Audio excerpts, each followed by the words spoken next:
समस्त को नमस्कार। आज महाप्रभुंकर पवित्र बाहुडा रथ यात्रा आई अवसर में आपण मानक समस्त को अनेक अनेक शुभेच्छा एवं अभिनंदन। आज ओडिशार टेक्नोलोजी क्षेत्र में एवं शिल्प क्षेत्र में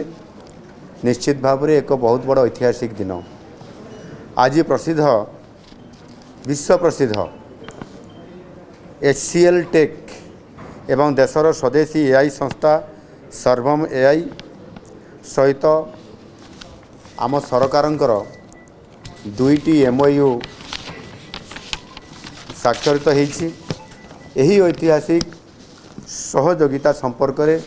निश्चित भाव में आपण मानकर पाखरे किछि तथ्य रखुछि। आज जो स्वाक्षरित होईछि प्रथम MOU ग्लोबल आमर हाईटेक HCL टेक ओडिशा रे निजर एक ग्लोबल डेवलपमेंट सेंटर प्रतिष्ठा करिया पई जाउछंती, जहाँ राज्यर IT इकोसिस्टम को विश्व स्तर रे एक नुआ परिचय प्रदान करिवो। सेही बेली भाव में आज द्वितीय MOU जो साइन होईछि ताहा मध्य HCL टेक एवं सर्वम AI सहित मिलित भाव में मिलित सहयोग रे ओडिशा रे एक सॉवरेन AI पार्क एवं AI ऑप्टिमाइज डाटा सेंटर ये मध्य प्रतिष्ठा हेबा पई जाउछि। निश्चित भाव में यह द्वारा आम देशर डाटा आम देश रे सुरक्षित रहिबो एवं ओडिशा रे स्वदेशी AI क्षमता रे ये निश्चित भाव में वृद्धि पाइबो। एही प्रकल्प पाई आम सहित आज HCL टेक प्राय 730 कोटी टंकार पुंजी निवेश करुछंती, जहाँ राज्यर डिजिटल इकोसिस्टम को बहुत मजबूत करिवो। एक ग्लोबल डेवलपमेंट सेंटर माध्यम रे आम ओडिशार प्राय 6000 रु अधिक उच्च शिक्षित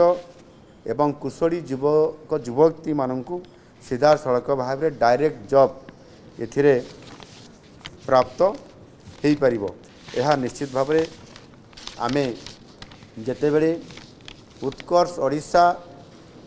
मेक इन ओडिशा कनक्लेव माध्यम रे शिल्पायन करिबा पई जेतेबेले ये क्षेत्र रे आमे दिल्ली ठू आरंभ करी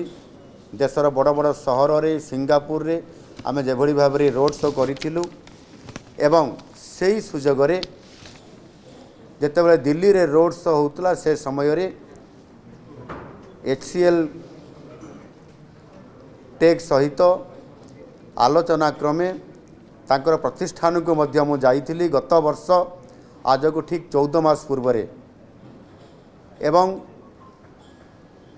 मालोत्रा मैडम को सांगरे सेठी आलोचना होइतला एवं ओडिशा रे HCL टेक एठी आसु IT क्षेत्र रे काम करिवा पई समस्त प्रकारर वातावरण एवं सुविधा उपलब्ध करा जिवो एक कथा प्रस्ताव मु तांको ओडिशा सरकार को तरफ रु देइतिली एवं से मध्य प्रतिश्रुति देइतिले जे आगामी दिन रे जदि केबे आमे नुआ प्रोजेक्ट करिवु नुआ स्थान को जीवु ताहले ओडिशा को एक नंबर रे रखिवु। आउ आज 14 मास पर ताहा संभव होईछि। आज HCL टेक ओडिशा को आसीछि एवं संगरे आमर सर्वम AI को नेकरी मध्य एणु ये गोटे ओडिशा पई IT क्षेत्र रे आ गोटे बड़ ये होछि गुरुत्वपूर्ण आम ओडिशा पई। एणु निश्चित भाव में मुझे HCL टेक को धन्यवाद देवी। से तांकर कथा रखी आज आसिकी एठी इन्वेस्टमेंट करिवा पई एवं ओडिशा को जेभली भाव में आज जो ओडिशा रे द्वितीय शिल्प विप्लव चली एवं ये परिस्थिति भितर आज आमे शिल्प क्षेत्र में केवल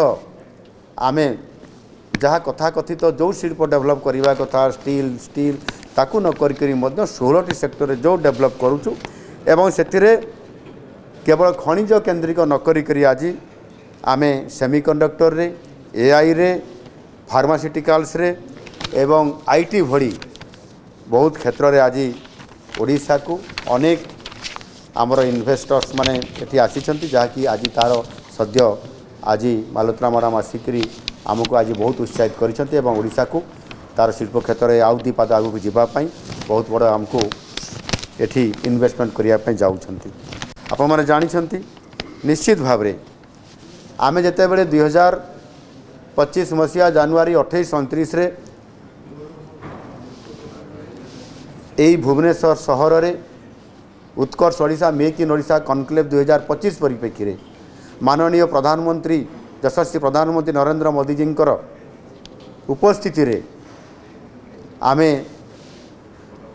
बड़ पदक्षेप नापी चाहिए ओडिशार इन्वेस्टमेंट को वृद्धि करने एवं ताहार 2 वर्ष पर आज 2 वर्ष पूर्ति मनैबार सहित आज आम 20 लाख कोटी टंकार अधिक एमओयू साइन कलापर आज 10 लाख कोटी टंकार प्रोजेक्ट को अप्रूवाल कर सारीचु एवं 4 लाख पाखापाखि कोटी टंका को आम आज ग्राउंड ब्रेकिंग कर सारीचु एवं आज भी ये प्रकार अनेक सुजोग एवं ता सहित एफडीआई ओडिशा को आसबार लगी जोठी कि